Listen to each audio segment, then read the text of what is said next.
Hi, I'm Coach Corey Wayne, and this is my video coaching newsletter. And the topic of today's newsletter is going to be Wounds Become Your Strengths.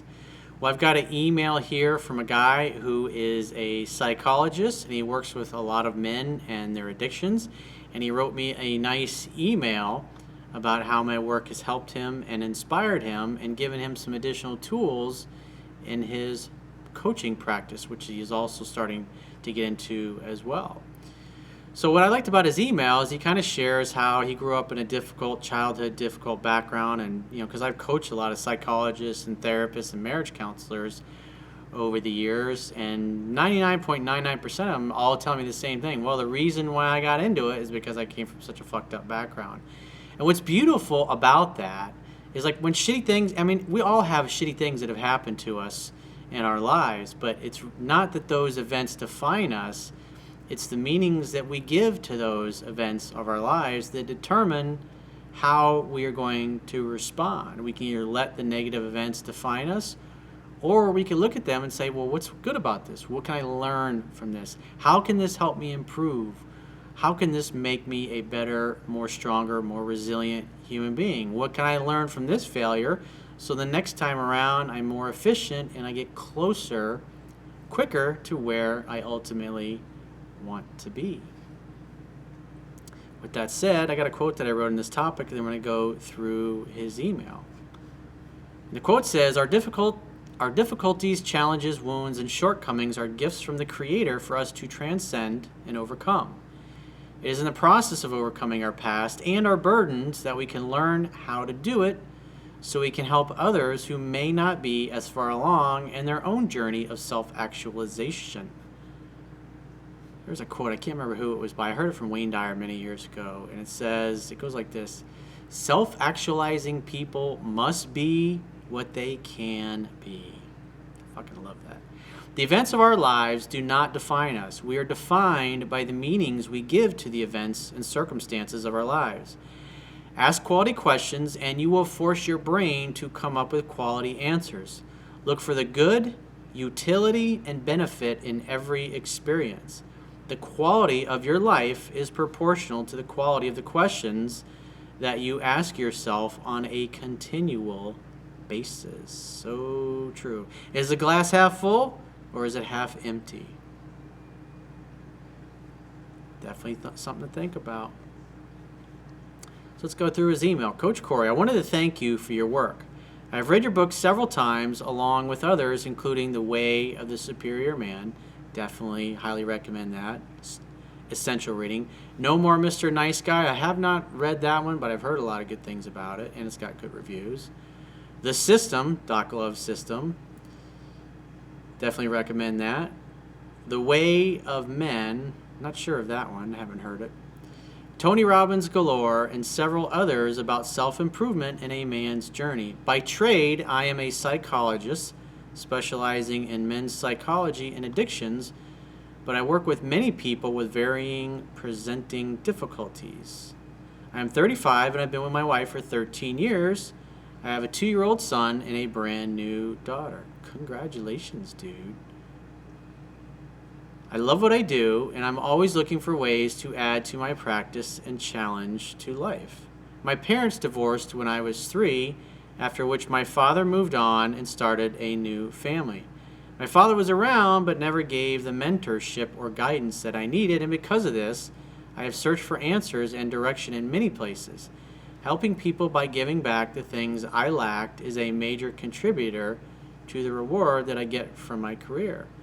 And that's the rub right there. When we have shitty things that happen to us in life, we can say, oh, poor me, oh no, or we can say, this sucks, but I have the power to do something about it. I'm deciding to do something about it. I'm choosing to do something about it. And since I've decided, I'm going to take some action. I remember one of the quotes I learned from Tony Robbins 20-something years ago. He said, never leave the scene of setting a goal without taking some kind of action towards its attainment. So in other words, he had shitty things that happened in his life. He experienced a lot of pain because of it, and he decided, I want to figure out how to get myself out of this pain. I want to figure out how to solve this problem and it made him hungry for answers. He started seeking and searching for those answers in much the same way that I sought out answers in my own life. When I hit the wall, whether it was personally or professionally, I started looking around from people that I could learn from. And one of the reasons why I've become such a successful coach over the course of my life, even though I was always preparing to be a coach, even though when I was younger I didn't even know what the hell a life coach was. I'd never even heard of that. I didn't even know that existed as a career. But my interest in motivational quotes, I started writing down self-help quotes when I was in 6th grade when I wrote my first one down. I still have it memorized to this day. It was actually a buddy of mine, and his father had given it to him, and it was on the back of his folder. We were in 6th grade class. His name was Alan, I remember. And the teacher's was like Mr. Votolato or something like that. Really cool teacher. We all loved him. He was awesome. And I remember the quote. It said, "There's a point at which you can only see so far. When you reach that point, you can see further. Live one day at a time and make it a masterpiece." That was the first quote that I ever memorized when I was in 6th fucking grade. Not because I'm like, hey, I'm going to be a coach someday. Never even knew obviously I knew coach from sports, but I thought, what a great, positive, empowering quote. If you follow me on Instagram, at Coach Corey Wayne, for those of you that aren't following me there yet, at Coach Corey Wayne, I post, my assistant does these beautiful quotes. All these quotes I literally have been acquiring my whole life over the course of 6th grade, I was like 82, 83. So I'm 47 now. It's like 30-something plus years of just gathering the best self-help quotes, whether it's Socrates or Tony Robbins or Mother Teresa or whatever. The best quotes, she verifies them all, the exact wording, spelling, picks a really great image and does really beautiful work and puts them up there to help and inspire people. And it's something that started out as a hobby just to help myself, just so I could personally be a better human being and feel better about my own personal situation in life. That hobby, look what it turned into. Look at all the thousands of people I get to help every year, and all the tens of thousands of people I've helped over the course of my career. It really is a testament to the power of when you focus on things you love, you enjoy, your hobbies, things that are just fun, that are exciting. Like the guy from, what's his name, Marvel Comics. I can't think of his name right now. But he says, when you're doing something you love, it feels like playing. And so when you're playing at something, it's fun. It doesn't feel like work. And when something's fun, you'll do it just for the sheer enjoyment of it. Just like me writing down success quotes and then getting into reading books on self-help and self-help courses and going to self-help seminars, not because I wanted to be a coach, but just because I wanted to better myself and and be a better leader for my employees. And eventually got to a point in my mid-30s where it was like, this is what I really want to do. And I made a complete switch, which I'm writing about that in my next book, which I just got the latest installment. We're about 105 pages in. And I think the book's going to be somewhere around 300, maybe 350 pages when it's all said and done. Because I see all the comments, when's your next book coming out, Corey? What's it about? It'll be out soon. Let's just put it that way. We're making really good progress. So hope it'll definitely be out before the end of the year. But I can't say when. When will it be out? It'll be out soon. But we're working on it. And you'll see all the things the path that I took. Because when I do life coaching with people, when people are asking me questions about their purpose, their mission, or business questions, I take you through everything that influenced me in my life, the things I learned, the failures, the successes, the setbacks, all those things. It's a way of thinking. It's a way of being. It's a way of showing up in the world that no matter what happens in life, you just got to keep moving forward. You got to keep grinding even when you don't feel like it. Because when you overcome things that are really difficult and really hard, there was a guy, I can't remember his name, but he was born with no arms and no legs. He's happily married. He's a motivational speaker. It's like, if you're healthy and you got all your arms and legs, and this guy who doesn't, he's a pretty fucking happy dude, and he really enjoys his fucking life. If that guy can find a way to enjoy his life, and you're bitching and complaining about where you're at, it's like, come on, man. You got no reason to complain. No matter how bad you have it, there's always somebody who has it worse off than you. And the only way you're going to get from where you are right now to where you want to be is, like I said earlier, you got to decide, and then you got to take action. Like Tony said, never leave the scene of setting a goal without taking some kind of action towards its attainment. Whether it's writing it down on a piece of paper, writing it into your phone or your computer or your tablet, or sending yourself a text or an email, whatever it happens to be, do something. Pick up the phone, make a phone call, tell somebody about it, do something so you can start moving yourself forward. That's the most important thing, is you take action. Imperfect action is better than no action at all. I think Dale Carnegie said that. So back to this email. He says, the bottom line is, I appreciate all that you do. I listen to other coaches, therapists, love doctors, and even have my own shrink. However, I connect mostly to you and your approach. The no-nonsense, straightforward advice mixed with authenticity and caring is incredibly refreshing. Yeah, I get to be me. I mean, I know I'm not for everybody. Not everybody's going to like the way I talk, and if like I had $1 for every time I got an email or a YouTube comment where somebody telling me, you know, you're really good at what you do, Corey, but you'd be a hell of a lot more successful and popular if you just stopped using the F-bombs. You know what? If me saying fuck every 5 words pisses people off to the point where like, screw that fucking guy, I don't want to listen, that's fine. Because there's plenty of great clients who appreciate my realness and my authenticity. I'm not going to blow sunshine up anybody's ass. And statistically, and based upon psychological studies that have been done, people that tend to curse a lot tend to be seen and perceived and are more authentic and more honest and more trustworthy. And who better is going to give it to you straight? Somebody's going to blow sunshine up your ass and make you feel all warm and fuzzy, or somebody's going to tell you like it is? Because it doesn't serve you or anybody else for me to sit here and bullshit you.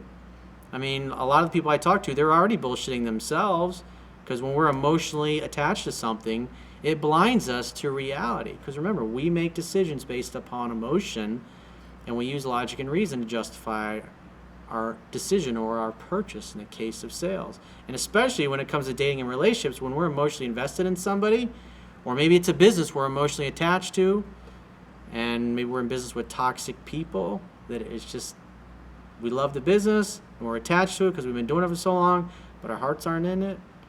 It's really hard to be honest with yourself and be objective with yourself, and that's where somebody like me can come in and I can listen to it, because I've been through it a gazillion times on my own, and so I know exactly what you need to do and what you shouldn't do and what you should do more of.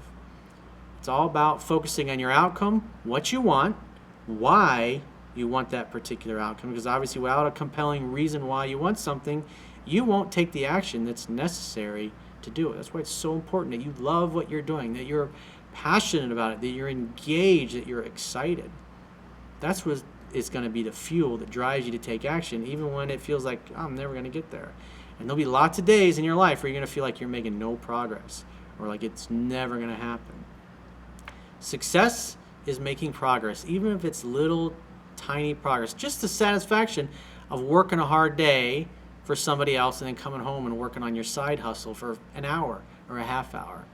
You'll feel good about the fact that you took some action.